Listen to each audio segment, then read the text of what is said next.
There, guys, this is the fifth and final round of the L5R Honored Tournament. This is for all the marbles. This is for Hadamoto status. Both of these guys have already secured their full bleed stronghold, so they're playing for the title. They're playing for the big one. What would you feel at this point, Jack? If I'm 4-0 after a day of playing new L5R, and the only prize worth having is on the line, I would hope I was focused. I'd probably need to pee. That's sort of the thing that characterizes this position for me, a desperate need to urinate. I think I'd be in the same position. I remember we've both been in the position of like playing for hours and hours. Like we both played in like really long tournaments, and I think for me for sure I'm of the ilk of everything else gets zoned out, especially if I keep winning. If I keep winning games, if I get high in a tournament, if you're in contention. Like the need to urinate, the need to eat, the need to do anything is secondary to the need to win. But if your bladder's bursting, you can't focus. I had to stop a semi-final game in Dublin at the Cote. The first Cote I won, playing a top 8 game against Rory Heffernan. I won game 1, and then I had to say, look, I'd love to go on to game 2, but. Nature calls. Yeah, nature. I can't concentrate. Judge my opponent. Then there was the time in Barcelona where I was followed to the bathroom by Brian Rees to make sure I wasn't like fishing cards out of the cistern or something. Yeah. I mean, I guess that's what Brian would do, but let's not defame any characters here. Shout out to former L5R CCG lead designer Brian Rees. And a good guy. As much as I give him a hard time, he's a pretty mediocre person. Andy, come on now. No defamation on stream. So we're seeing Scorpion. We're seeing Dex getting cut. So the first time we're going to see Scorpion on stream today. Busted Scorpion. They've been hiding like ninja, like waiting in ninja. the wings, waiting in the wings. They've been playing. And we're going to see their power now in this 5th and final round. Look at that firm hand. That's a good handshake. I think Stefan got the better of that handshake. In fact, he got so much more in that handshake. I'm backing him all the way. I see the confidence in Stefan. I think he's got this. Well, the Scorpion are the villains of the piece, so of course we're going to root for the... Don't think we're going to see any 5-card bids or 5 bids. I would hope so. At this level of competition, I would hope not. If we do, I think it's good. Actually, we could potentially see it from Scott. I guess to make his honor totals a little bit lower. Yes, so yes, we could. Because his stronghold gives him a certain amount of protection from that. So Scott is the first player. They're doing their mulligans. They're looking at the cards for the mulligans. These guys, so the sleeveless villain was defeated last round, and to everyone's relief. So. Everyone's relief. So. I mean, and now we've got 2 sleeved up champions ready to go.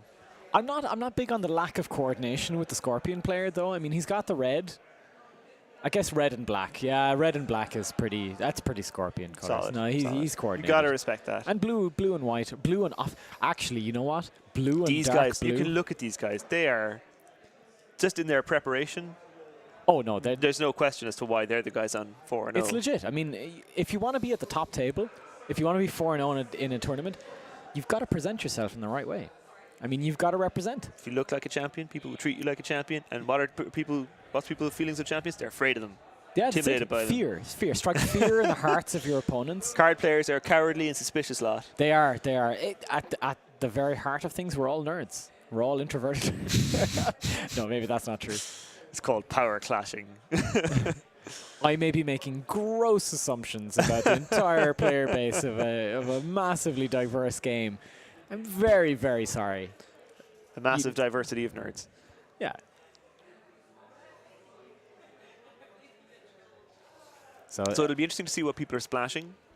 Yeah, I was actually going to mention that. What do you think is the best clan for Scorpion to borrow from? So there are 2 schools of thought on this in 30-30. There's the John Butler school of thought, which is that you splash dragon. And there's the runner-up school of thought, which is that you splash crab for dishonor. Really? Yeah. So what, the dragon splash gives you extra political power?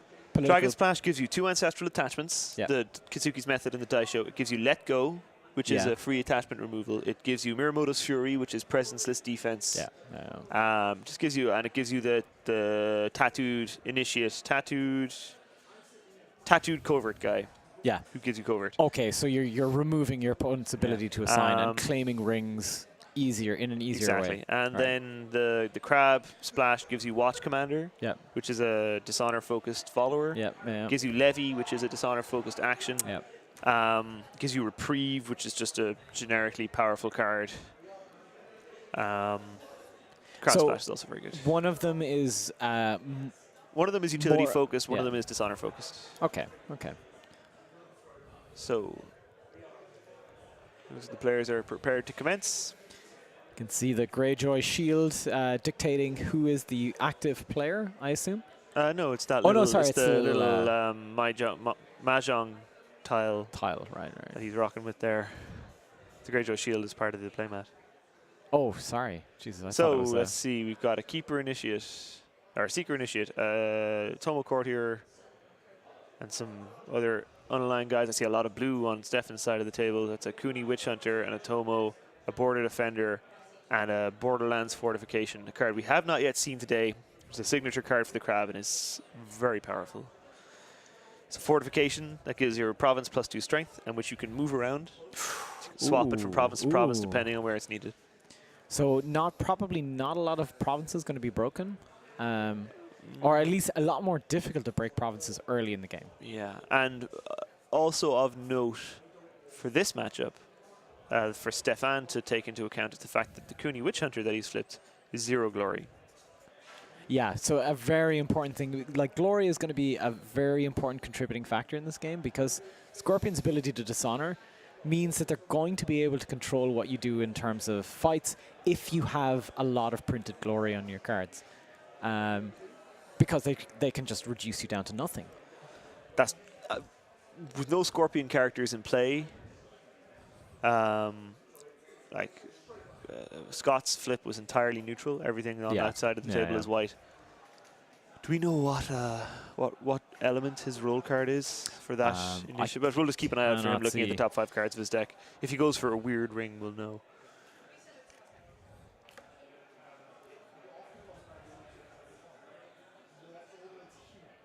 Yeah. So we can sort of assume straight away that Scott's going to be a little bit trying to be always slightly more aggressive on the draw phase than Stefan is going to be, right? It's just so that he can always. Yeah, he's going to want to. Butler again. We talk about John Butler a lot in this stream, but the man is a guru when it comes to the Scorpion clan. He's of the always bid one persuasion. Bid one. Right. Because he just sees that as the faster path to victory. Okay. But certainly, like, Scorpion can bid 2 with, ease and regularity because that stronghold gives them that buffer. Like, from my standpoint, I would see that.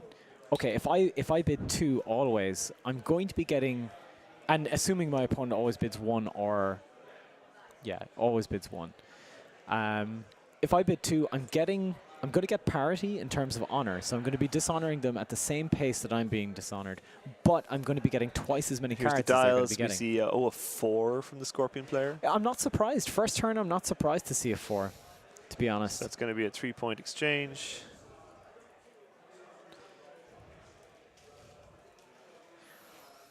I would have been a little bit more circumspect if I was Scott. I probably would have gone 3 or 2.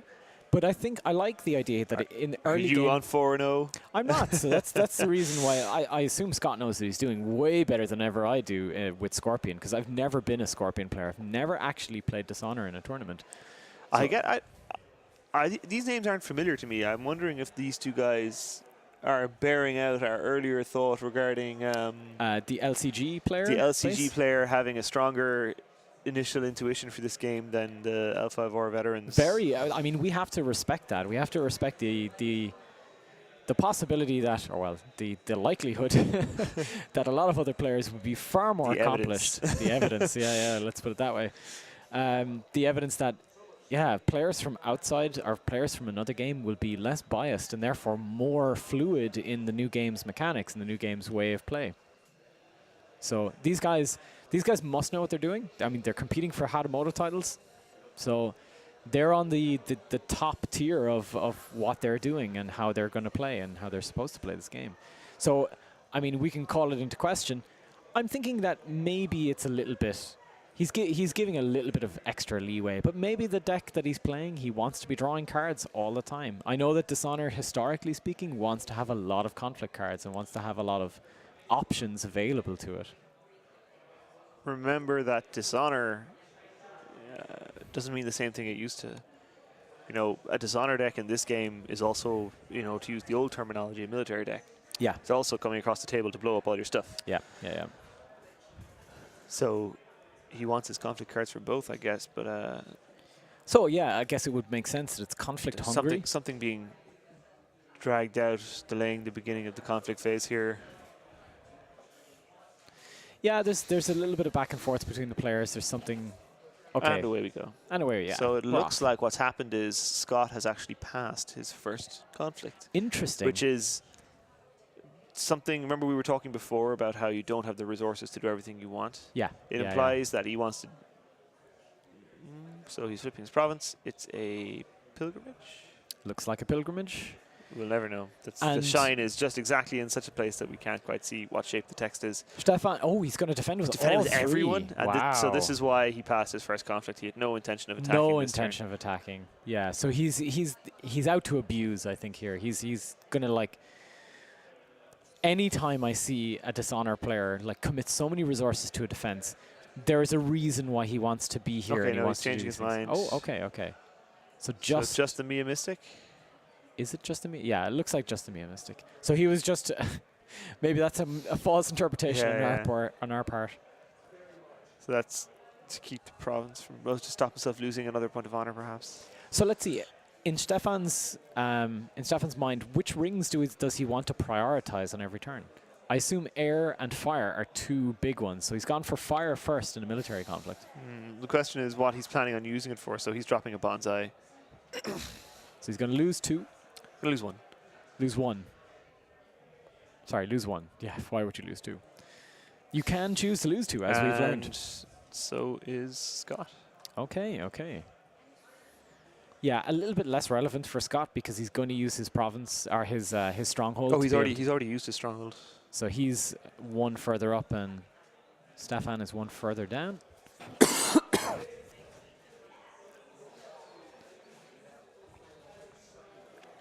So bonsais on both sides. A staple card. Apparently a staple card in all decks at this stage of the game. Especially in 30-30. In 30-30, yes. In 30-30, you must run 2 bonsai.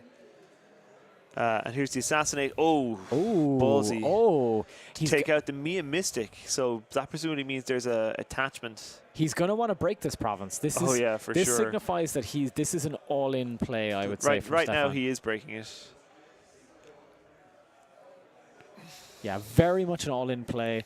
That's a lot of honor loss. Bring himself down to 8, but he's been given he bid 1. He bid 1 to give himself that space. He did. He is bid breaking cleverly. the province. And this may be where Scott's bid of 4 and claiming fire. And spies it. Oh no, Indomitable Will. Ooh, cool. So is he going to honor his own border defender? She's going to, so he's honoring her. So she's now a 4/4, ready to both defend. Oh, wow. And she's, as we've discussed before, a hell of a defender. And potentially attack again. He's got 1 fate left too, so if he's got a mountain does not fall in hand, that'd be pretty funny. But really nice. That was nicely done by him. Nice opening hand there from Stefan. A nice play. He's put it really to his advantage. I mean, you could say that assassination was, let's say, not the highest value. And this is, again, going back to what we said before. If you look at it in a vacuum. Scott loses an honor for an unopposed conflict. Yeah. In a vacuum, that assassination play is not a really high. It's not a high value play.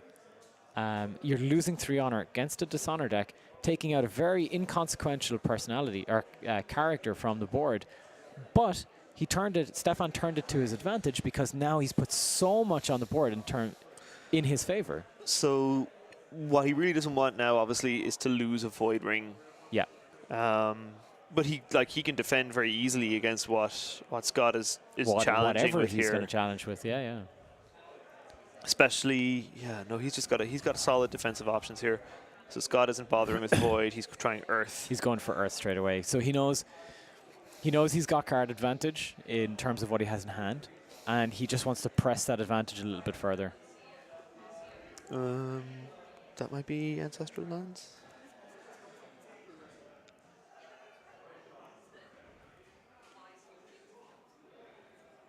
No. Okay, it so might be Fertile Field, yeah, actually. no, he switched it to a political conflict. Oh, right. Yeah, they're in fact looking at that. It's definitely Rally of the Cause. So that lets him defend with his Atomo, which very nice. Very because suits him very the well. initiate is 1/1. So the reason he made that a military challenge was to keep the Atomo at home. Yeah. So that was a fortuitous flip there. Very much so. Yeah, things seem to be going Stefan's way very early in this game. No kidding. Good to be a crab. It's a good time to be Stefan. And now do we remember what his first conflict was? Stefan's was military. Okay, yeah, so he doesn't have the option of locking Scott's Atomo out. So we're seeing a court games to dishonor the Atomo. Yeah, so that'll reduce him down to 0, basically. To 1. To 1, sorry. But that's enough because attackers win ties. Yeah. So dishonored. Nice that Stefan is putting it underneath the card. Yeah. Keeping a very rigorously tidy board, another sign of an organized mind, the kind of mind that carries you to 4-0. Okay, so he's going to use the stronghold. Now he is once again winning this defense. And we're seeing an assassinate. Splodge. That will drop Scott to a potentially concerning 3 honor. Well, his stronghold is going to keep him above. He is redlining right now. You think? He was in the yellow zone at 6. He's in the red zone now at 3. He's in the red zone now. He's on the highway. Is he on the highway to the danger zone? He might pop back to 4 with the stronghold next turn. Should I sing on stream? Highway to the danger zone. Andy's medicine is getting to him clearly. It is. But everybody loves Top Gun. Am I not right? It's Am true. I not right? It's true. Inarguable. Thank you, Jack. So we're going to see the Earth Ring claim now. That's a good. That's a good claim. There's been a bunch of cards. I'm not sure it was worth 3 honor. But he's putting him down to 1 card in hand. Tagashi Initiate gone, or Tattooed Wanderer even gone. A ring claimed for Scott. Now air is going to be the big one here. Actually, if you go air, I'd say, okay. I would go air here. Yeah, definitely. Air and try and maybe even break a second province. She's got 4. It's very, very plausible that she will. It's plausible. It's very plausible. She's got 4/4 as well. So if she walks into a rally to the cause, yeah. She's still taking it. She's still breaking it. Yeah. A shameful display. She'll break. Any of the air provinces, she'll break. I mean, Scott has a bunch of cards in hand. He's got no fate left. He's got 1 Atomo Courtier. And he's got 1 Atomo Courtier. So it's going to be. This is a very, very aggressive, very. And I think you can see. So we're seeing a political error. You were absolutely on the money. And I think he's going to try and bottom out Scott. He's going to try and put him to 2, I think, and put himself to 9. He'll put him to 1. He'll put him to 1 because if he doesn't defend. Yes, he should have because he lost. Sorry, the stream has correctly pointed out that the crab, because the courtier was assassinated, the crab should have lost an honor. I see. But yeah, he'll be able to break that shameful display now, even if he gets dishonored. Yep. Assuming he can get rid of the Atomo. And he's got 2 fade on it as well. There goes the shameful display. Very nice. Gonna honor the Atomo courtier. So now it's 3 versus 3, which is enough to be claiming the air ring. Claim air. Yeah. But not enough to break the province. If he had a rout in hand now, that would be backbreaking. That'd be a heartbreaker for Scott for sure. That would mean that Stefan would have had the dream hand. Basically, every card he's happy with the he's taking happy the to ring, just claim the ring, and he's taken the honor from Scott. Yeah. That's really important. That means Scott's in a really difficult position right now. It's going to hamper his bid for sure, or it's going to make his bid very transparent. He'll have to bid one. With no question. Well, Scott's got one card in hand. Stefan has lots of cards in hand. If he's really confident in his read, like maybe these guys test a lot with each other, we never know. Yeah. If he's super confident that your man's going to bid 3, he can bid 3 with no risk. But but no, that would be bad. Like that would definitely not good. But I'd admire his balls if he did it. I mean, yeah, I think it was a really ballsy play to commit 4 at the very beginning. I would have said 2 to 3 would be the right spot there, because then he's not so much in the danger zone. Like right now, being on 2 honor is never. Oh, we're seeing a good omen on the border defender as well, by the looks of it. Oh, because he did bid less, didn't he? Yeah. Everything going really in Stefan's favor at this juncture. So lots of momentum. Good. I mean, breaking a province turn 1 and then claiming a ring is claiming 2 rings. Yeah, claiming 2 rings in that turn. So he will have the Imperial favor. Yes. There's some debate going on between the 2 players. Yeah. Not quite sure what's going on, but.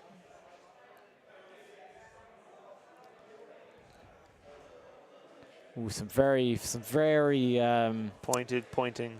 Pointed pointing. Exactly. Some nervous jiggling and shuffling of things in hand. Oh, okay. So something is being.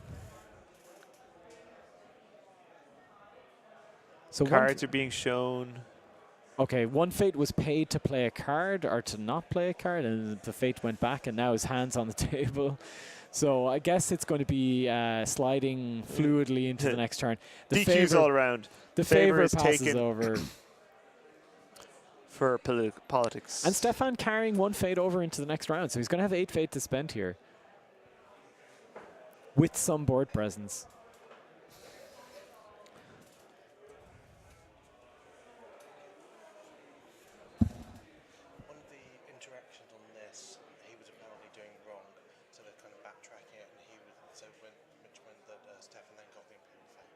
Okay.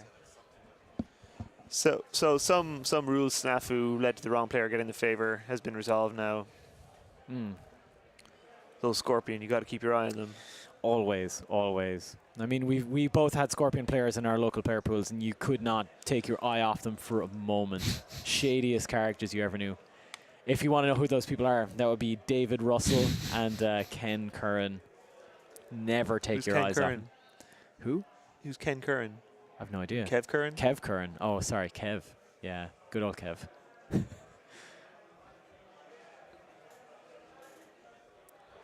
Shifty eyes, both of them. Never met a Scorpion player who didn't have shifty eyes. So we're seeing both players refresh their fate pools. Both of them carrying fate over from the previous turn. Yeah, 1 fate each, right? Yep. And now the first player token passes to Stefan, who I really feel got the better of that last turn. You reckon?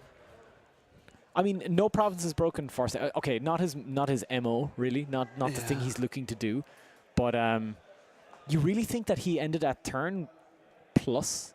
Stefan, not sorry. I thought you were talking about Scott. I think Stefan got the better of that last turn. Very much Stefan. And he's flipped to Shuichi now, who's a value purchase, and he could buy the Witch Hunter alternative. Like he's got options in his Dynasty phase this turn. I would expect probably to see him overinvest in someone here and pass. That's what I'd do if I was him. Okay. So he's going to get out the Witch Hunter or Shuichi. Yeah. With 1 or 2, with 2, Shuichi, probably I think, 2 fate. because he doesn't have any sacrificial fodder for the... Yeah. So buy Shuichi, overinvest a little, pass aggressively to get that fate, to deny it to your opponent.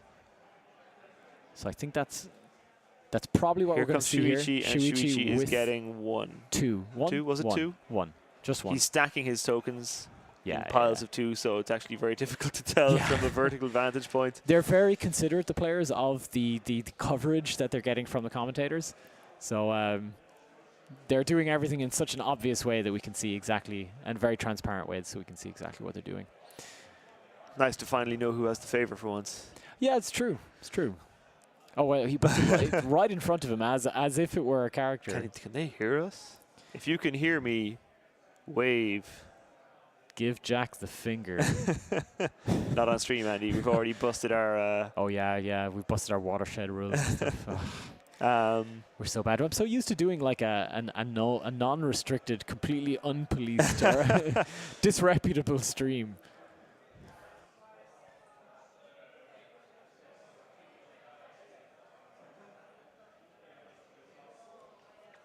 So, the initiative on his side and covert. Is that the Snow Ninja?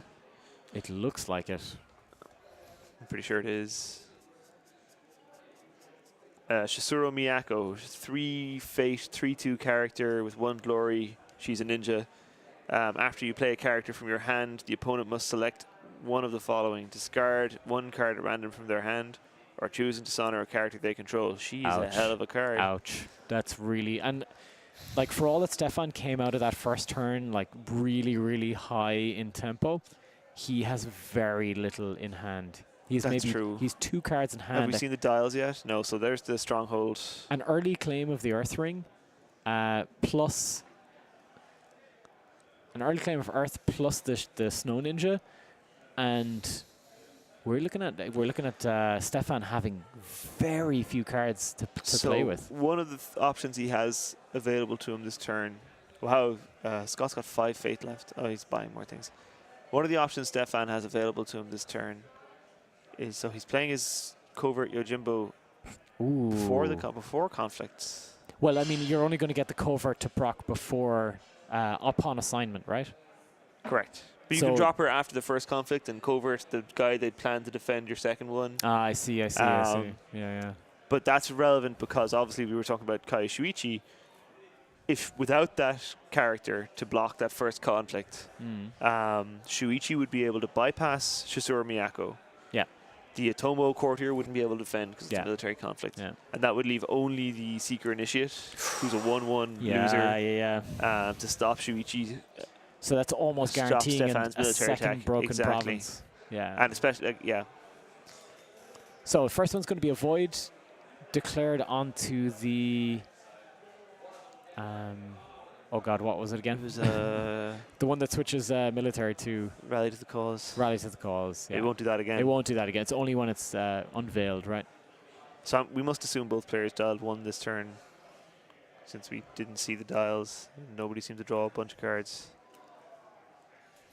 Yeah. So it's probably 1 card each. I can only assume it's 1 card each. Seems like the correct play. They did that to us because we were talking about how considerate they were being. It was. They got unctuous. Stefan definitely just got 1 card because he ended the last turn with 1 card and he only has 2 cards in hand right now. So. And Scott didn't immediately concede the game, so we must assume that so Scott you must also assume as well that he only bid 1. Well, he could have bid 2, so. And then he'd be back up to 2 honor now. I wonder if that's what he did do. That would make the game very interesting. He used the stronghold to put him up to 3. Because you can see his honor total on stream. Oh, right. Put it he in front is. of us. What a guy. What a guy. Better we should probably say something nice to him afterwards. We're saying things nice about him on stream to 100 viewers. That's way better than saying something nice to him. You mean to our millions and millions of fans? Yeah, the millions and millions. The people. The people. The people.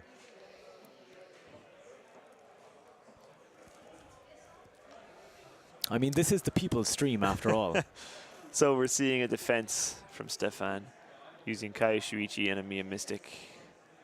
Meaning the Borderlands defender has been snuck around. It's like a not exactly a chump block, but it's sort of like a chump plus block.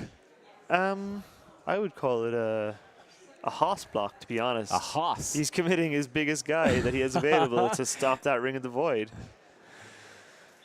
And what are we seeing? We're seeing a not an Ancestral Die Show. No, it's only 1 word, but it's definitely a dragon card.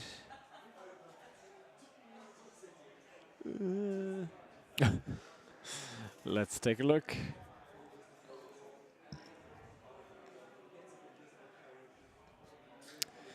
certainly not.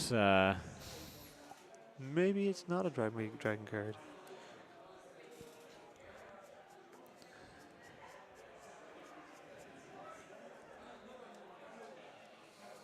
We are furiously looking through our stack of cards here to try and find out. Okay, there's the bonsai. It's a fine katana.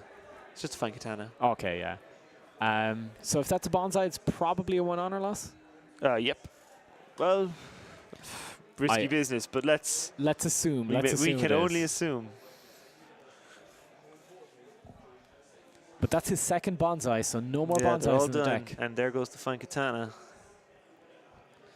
Correct play there, I think. Yeah, sure. Why waste time?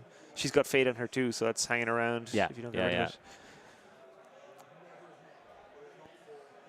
So back to Scott right now. Scott is going to try and, I assume what he wants to do is he wants to break a province. He wants to start putting some pressure on.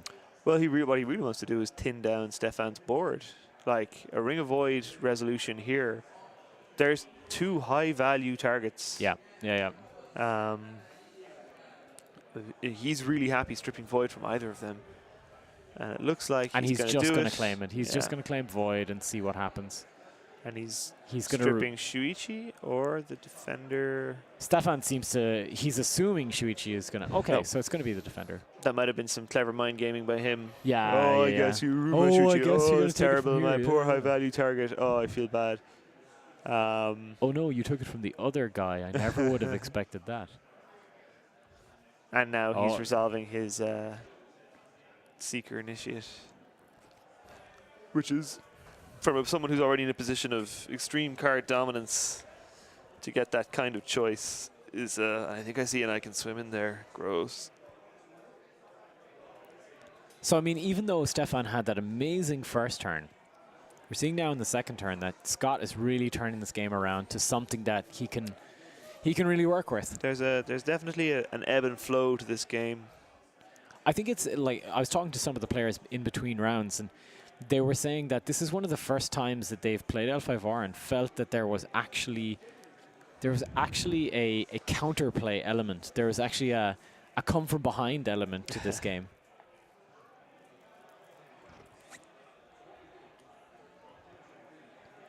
Which is unique. I mean, there was no come from behind element. No. The old game was as snowbally as snowbally things got. And I think the design of this game with the fate mechanics has led to a game which is definitely one where you can certainly come from behind.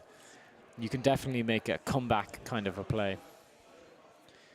That being said, I've played games of this too, which have just been routes from beginning to end. I mean, I think every game you can definitely have that. If momentum is against you and the draw is against you, and I mean, if your opponent is just playing correctly the entire time, it's gonna you can just get routed in this game for sure. But I feel like there's also a window. There are windows of opportunity for sure, and you can create those windows and maximize those windows. So we're going for air political, air military. It makes sense. I can only say that it makes sense to go for air military. And he's hitting as yet unrevealed province. I mean, if he claims this ring, he's bringing Scott down to 1. Yeah. That's a dangerous position for anyone to play from. Like I said, he's been redlining for a while, and we're seeing, I think that's the secret cache. We'll see. Yeah, so he has to look at the top 5 cards of his deck, pick his favorite card, and put it in his hand. Having already done the Seeker Initiate this turn, his hand is going to be stacked. Super He's going to have strong. whatever he needs. So we can already see there's an ornate fan in there. He's taken something else, though. I'm not really sure what he's taken. So playing a military conflict in the province, playing into this. Who's the card that's entirely made of glare? Oh, it's the Snow Ninja. That's Snow appropriate. Ninja. She's disappeared in the white blind out. The flurry of snow. But this is going to be a tough. This is going to be and the province is 4 strength, so he's not even breaking yet. If he wants to break it, he's going to need to invest. Yeah. And then, like, it's so easy for Scott to just trade cards. He's in such a comfortable position right now, and he can either chump block this, or can he put both of his characters in? He can't put the Atomo in because it's a military got dash. conflict. Okay, dash and military, but so like even though his guy is only small, like, and he's played both his bonsai, so his options in a military conflict to catch up are reasonably limited. But I feel like Stefan's chances of breaking, like he'll get the ring probably. I feel his chances of breaking the province are very low. Assassination is a non-consideration. Not at an this option. point. Well, like, it wouldn't be an option anyway. Wouldn't be an option anyway, but he's got 6. It wouldn't be an option anyway, because she's too expensive. Yeah. So one card in hand for Stefan. Better be a good one. Oh, there's the concession. Who reached that first? I think that was Scott conceding, was it? Oh, of course, because if he gets the... I'm not sure. I'm really not that sure. Came either. out of nowhere. That was surprising. I was really surprising. I mean, Scott's going to go down to 1 if he loses this. Yeah. And is there a Dishonored? Is that a Dishonored? No.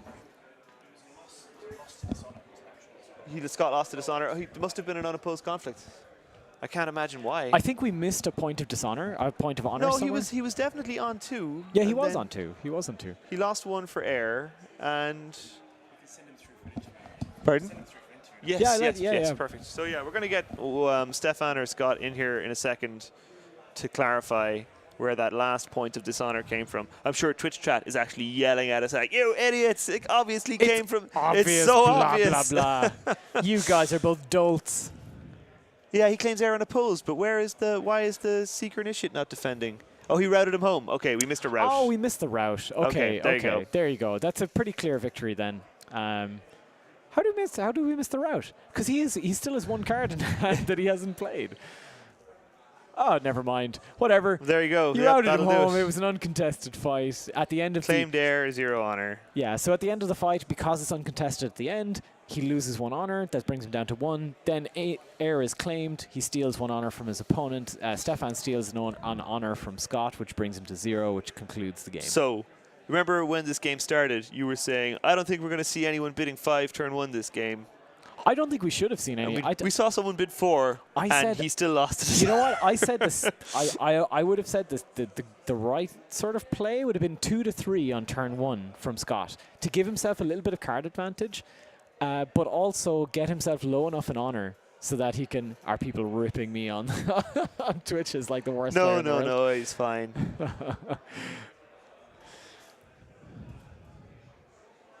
Well, I think 2 to 3 would have been fine for Scott. 3, of course. Now we're seeing that 3 would have been a little bit. Well, he still would be in the game. He would. Well, what's the lesson? 5 games of L5R. What's the lesson? Don't draw so many cards. Always bid 1. Stop being so greedy. Bid 1, I guess. Every game we've seen today has sort of been like whether it was decided directly by a dishonor loss or was decided indirectly by people hamstringing themselves and putting themselves in a really uncomfortable position. The games were all decided by people mangling their own honor bids. Yeah, absolutely. Getting greedy for cards is going to cost you in this game. And it's something that we've seen. And we've seen the better players, or the winning players, generally never, ever drawing more than about 2. More than they need. More than you need. And I guess that's where the skill element comes in. It's assessing whether or not you need extra cards and whether the cost of those extra cards is going to be worth what you're getting. So we have Stefan Rockensus. I have no Our idea. newly minted Crab Hatamoto. I guess so. Congratulations to him. Indeed. I mean, very well deserved. He played that excellently. He played the first turn. First turn was, oh my goodness, exploding out of the gate. Yeah. Some very happy individuals in the background here. Really, like that first turn was. It was a great first. It was a masterfully engineered first turn. Starting the match with a finishing move. Yeah. Basically, that first turn. Everything in that first turn conspired to win Stefan that game. Sure, yeah, no rush. So we're gonna get both apparently. Both players are going to be coming in for the interview. So are we going to? One of us is going to have to vacate. Maybe they can interview each other. Maybe they could just chat between each other. That would be good. Maybe you can see both Hatamoto contestants. Our new Hatamoto, Scott Rockensus. You didn't even get either of his names right there. Scott, jeez, I call him Scott. Stefan Rockensus. I guess I've no idea. I've never. That's it. Even if that is German, it's a name I've never heard before. Well, Anyhow, he's your Hatamoto now, so you better learn it. he is the Crab Hatamoto, or a Crab Hatamoto. He can never not play Crab. Yeah. If he wants to keep his title. Maybe he doesn't care about titles. Maybe he's not, He's not as self-important like that. Not like someone like myself. Not you, Dr. Andrew Gordon. He wanted me to call him Dr. Andrew Gordon. Like when you introduce me, make sure you introduce me as Dr. Andrew Gordon. Jack, I've never I've never hated you more than I do at this very moment.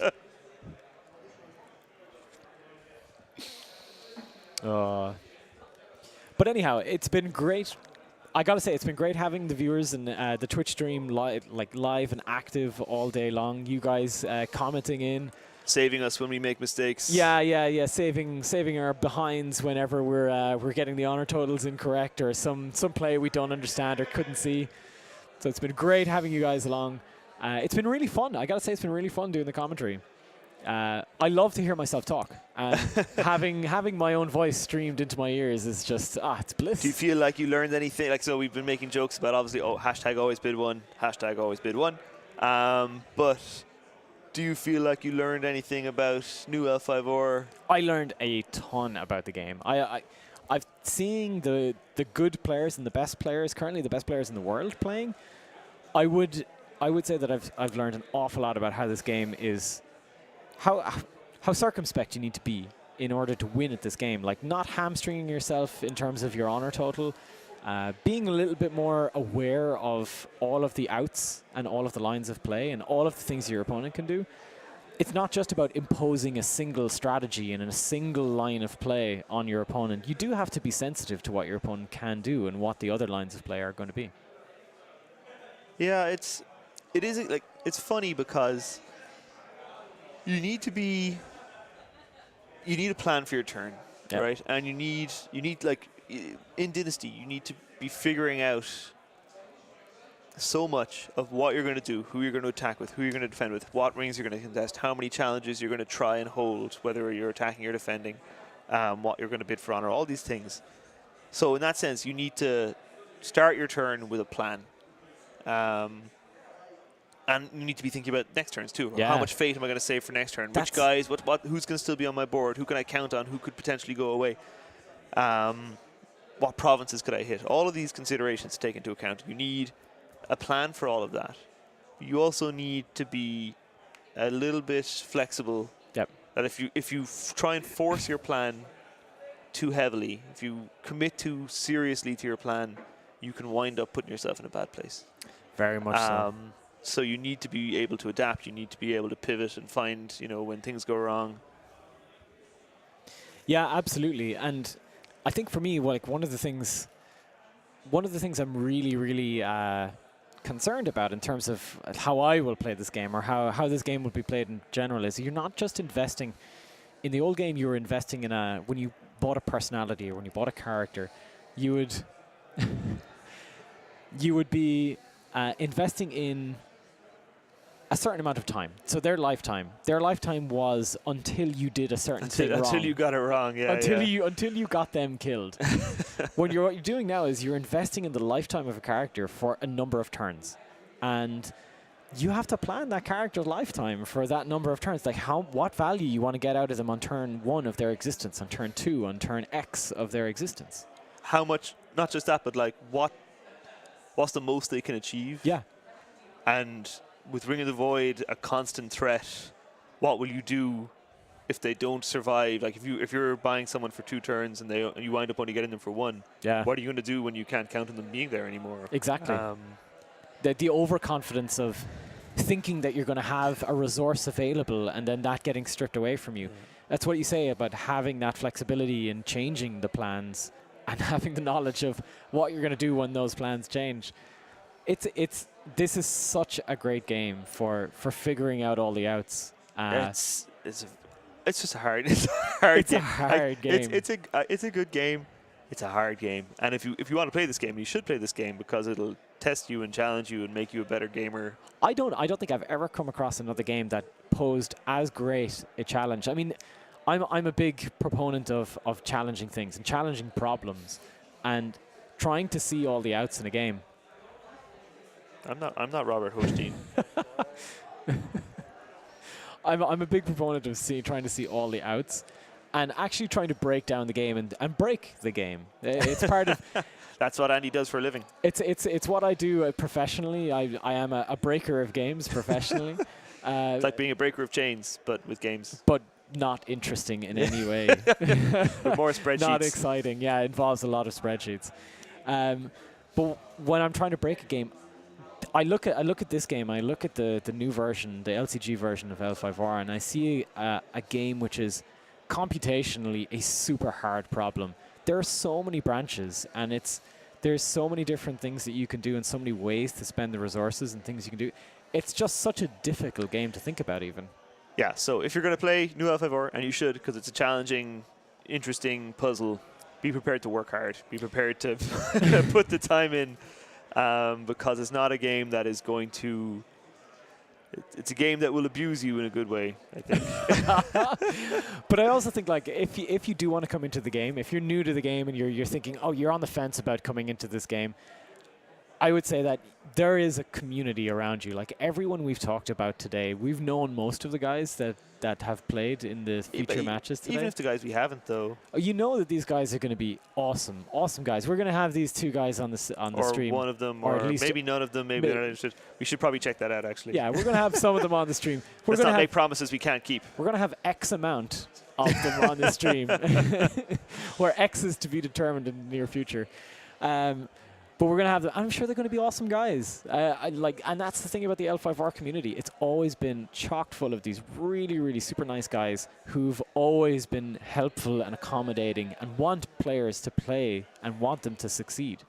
So, I mean, if you're looking to get into the game, this is what you can expect. You can expect a very intense, very nice, very difficult game, but also a game which is filled with a community of really, really cool guys. You'll have the resources to get good if you want to, because you'll be surrounded by other players who not only are trying to get good themselves, but are trying to lift everybody up, which has always been the way with L5R. Always. People carrying each other on their backs. It's great. Who have you mentored in your time, Jack? Who have I mentored? No one. I'm a winner. I don't have time for teaching people. I was mentored by some really excellent, wonderful players and people. I have never passed it on. I did not inherit the will of fire. You heard it here first, folks. I've No, always that's said not true. I lie, in fact. Steve McAuliffe. Yeah. My greatest disappointment. I put like 2 years into him and he never won anything. 2 years, but the game has been dormant for 2 years. It's been those 2 years, back in the sidelines, just under the radar, training Steve McAuliffe. Like end of Emperor Edition through to the closure of the game. Yeah. I spent 2 years trying to make Steve McAuliffe a winner. Brendan Quigley, too, who might be at home right now. Very excellent, technically excellent Lion player with no mental fortitude whatsoever. He'll get there, though, someday. Someday he'll win the big one when he stops conceding. We've said it many, many times. Conceding is a big part of L5R, and conceding at the right time is a big part of L5R. Don't concede too early. But I mean, I can't say that I've mentored too many players in my. I have been like yourself. I have been mentored by. I think I was mentored by Justin Walsh. And I guess I have to take another drink for mentioning him on the stream once again. But he's my best friend. So okay, we're gonna take a quick break while we see what's going on, and we'll be back to you with news soon. Yeah, we'll come with news of. Hopefully, we'll come with news of the upcoming tournaments and the final standings in total, and the who are our Hatamoto. We might try and get our Hatamoto on to say hello. Yeah. So thanks for watching. Stay tuned. We'll be back soon. We'll be right back.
Okay, everybody, I'm here with Gregory Henriquez. Yeah. He's one of our new Hatamoto. Totally. So, how do you feel, man? How does it feel to be a Hatamoto? Really stressful.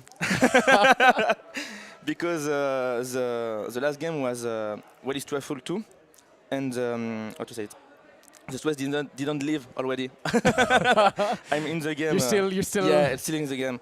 It was really hard. I win by disknowing my opponent. Yeah. It was really close. Otaru did a great work, and my opponent was really good too. So what were you playing for this tournament? I was playing Queen with Keeper of Fire. Okay. To have my initiate honored with incoming play. Yeah. I was playing with Dragon Alliance. So 6 cards, the 6 cards everybody play in Dragon. Yeah. So the 2 attachment, the covert one, Miroto's Fury, Indomitable Will, and I don't remember the next one. Let go. Let go. Exactly. For attachment destruction. Exactly. Okay. And what were you playing against in your last round? I was playing against another Queen. Another Crane. Another so the Crane, mirror match. Exactly. Have you played much of core set format before? A little with some friend of mine from the Swiss team, but not as much as them. So I was thinking making something like 3-2. Okay. Really not Atamoto. in fact, I made a unicorn video to be able to go here. Okay. And when I seen that unicorn in corset was not terrible, I said, Queen is my second favorite clan, so I will come with Queen. It was a good call. So how does it feel for you to turn your back on the unicorn and become a traitor and play Crane? I'm not a traitor because I'm not Atamoto unicorn Atamoto, but I will be able to play unicorn in free play. So it's okay, but I will train Queen because now I am Atamoto. Yeah. I have a duty. You do to make Queen great again. No, I'm just joking. But I really be invested in the game, training a lot on every support I can find to be able to make Queen do some good stuff in the history. Were you a player from the old L5R game? Not at all. Not at all? I'm a player from Conquest, GOT, and that's all. I played some other game, but just tried. Okay. But no, it's since June with the really first preview exactly of the Crane and the Lion. We already made some proxies with Piper and play against each other. We didn't have all the rules. We didn't care. We were just playing because the game is really cool. So what makes you so excited about the game? What gets you interested in it?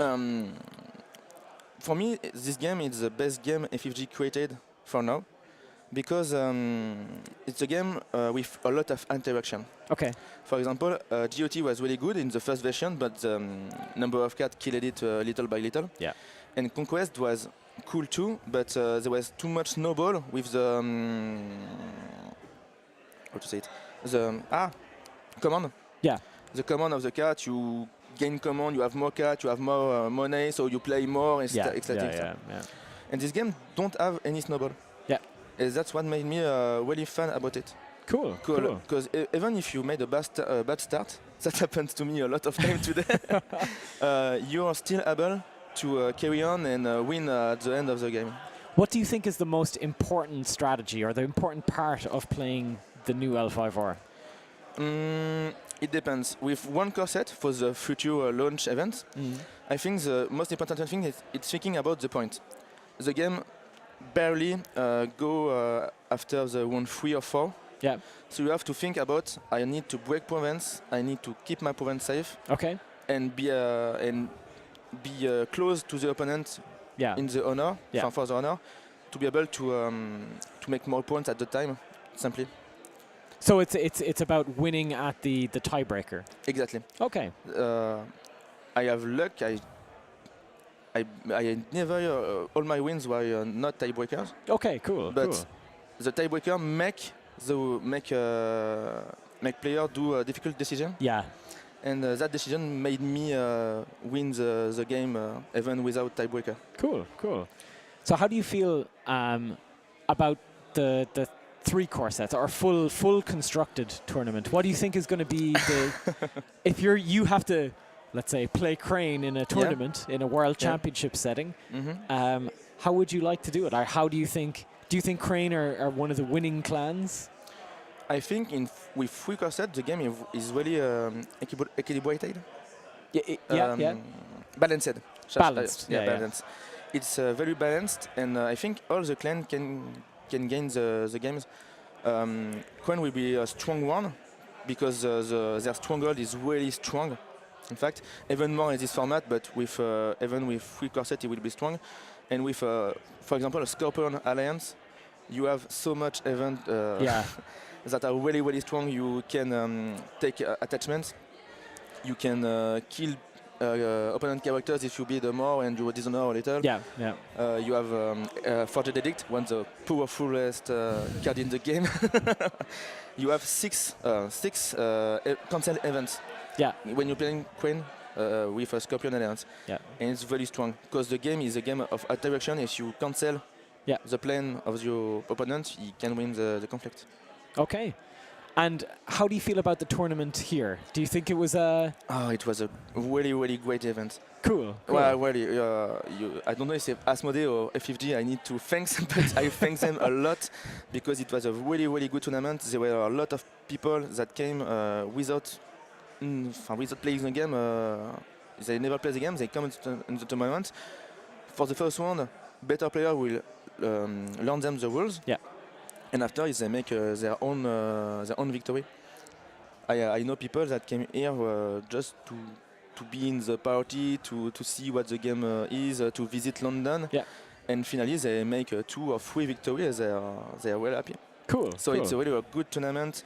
The people are smiling. There is a lot of shouts in the room. That's really cool. And you were talking about, we've been talking a lot about on the stream in the commentary about the community, about the L5R community. How do you feel as a new player coming into L5R? Do you think that the older generation of guys who have played the old game, how do you feel they have accepted new players coming in? For now, I feel they accepted very well because in the forum, for example, in the French forum, there is old guys talking with new guys, the playtesters, guys from other games like me, and they are friendly. They explain the differences. They explain the lore, the history of the CCG, and it's really wide, but very cool too. And I'm very curious to see. I fall in love in the history of the actual LCG already, and I really am curious to see what the game will offer us. Awesome. So it's been great having you here. Congratulations again. Thank you again. Thank you for letting me coming on this stream. Oh, no problem. With my bad French accent. It's great. It shows the international vibe. Everybody here so far has been from a different nationality, so it's great to have you on. But the finalist was Spanish, for example. So thanks again, Gregory. Thank you too. And thank you all for tuning into the stream. It's been great having you all here. We're going to be coming back a little bit in just a little bit with the prize ceremony. So we'll be doing a little bit of a voiceover for that. And we'll see you all again in about 10 to 15 minutes, I would say. No exact time. So stick around, stay tuned, and we'll be back shortly. All right. Thank you. Thanks, guys.